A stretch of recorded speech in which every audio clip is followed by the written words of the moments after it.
కల్వకుంట్ల కవితక్క కొంతకాలంగా బీఆర్ఎస్ పార్టీకి వ్యతిరేకంగానే మాటలు మాట్లాడుతున్నది. ఆ పార్టీలో దయ్యాలున్నారనుకుంటా, మో మై డాడీ అనుకుంటా ఎప్పుడైతే ఉత్తరం రాసిందో ఈ రచ్చ చర్చ గట్టిగానే నడుస్తున్నది. మరి ఎందుకోసానికనో ఏమో తెలియదు కానీ నా ఉత్తరాన్ని ఎవరో లీక్ చేసిల్లనుకుంటా అక్కడే మాట్లాడబట్టింది.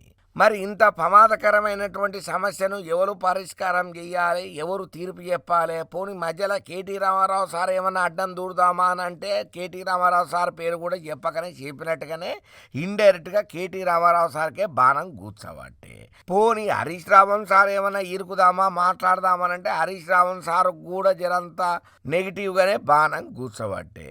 ఇక వీళ్ళ పోకడంతా చూసిన వాళ్ళు ఏమి కంపారిజన్ చేస్తున్నారయ్యానంటే సేమ్ యాజ్ టీజు వైసీపీ పార్టీ జగనాల్ సార్కు షర్మిలమ్మకు ముడి పెట్టుకుంటా సేమ్ వాళ్ళ లెక్కనే వీళ్ళ పార్టీ కూడా అయిపోతుంది ఒడిచిపోతుంది అనుకుంటా కామెంట్లు చేస్తున్నారు. కాకపోతే కవితక్క మాట్లాడే మాటలల్లా ఏమున్నదయ్యే ఆలోచన అంటే నాకు ఇవ్వాల్సినటువంటి ప్రయారిటీ ఇత్తలేరు, నన్ను ఎంతగానం సపోర్ట్ చేయాలనో అంతగానం చేస్తలేరు, పార్టీ కోసం నేను బాగానే కష్టపడ్డా, మా నాయన వెనకాల తర్వాత చాలా మంది నీతులు మాట్లాడుకుంటా గోతులు దోవిండ్రన్న ముంచెట్లల్లా గట్టిగానే గరానికి రాబట్టింది కవితక్క.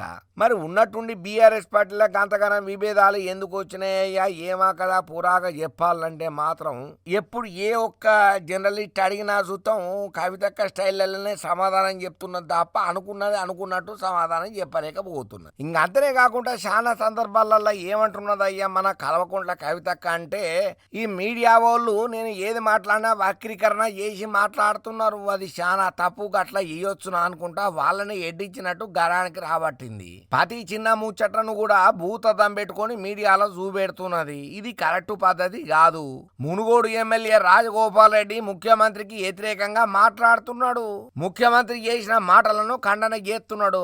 భారతీయ జనతా పార్టీలా రాజాసింగ్ కూడా గట్లనే రివర్స్ అవుతున్నాడు. ఇటు పక్కన చూస్తే బీజేపీలా ఈటల రాజేందర్ తో పాటు బండి సంజయ్ కూడా నువ్వా నేనా అన్నట్టుగా మాట్లాడుతున్నాడు. ఈ విషయాలన్నీ మీడియా పట్టించుకుంటలేదు కానీ పెద్దగా ఫోకస్ చేసి సిరుపు బీఆర్ఎస్ పార్టీల వ్యవహారాలను మాత్రమే ముందరగా తీసుకొని వస్తున్నది.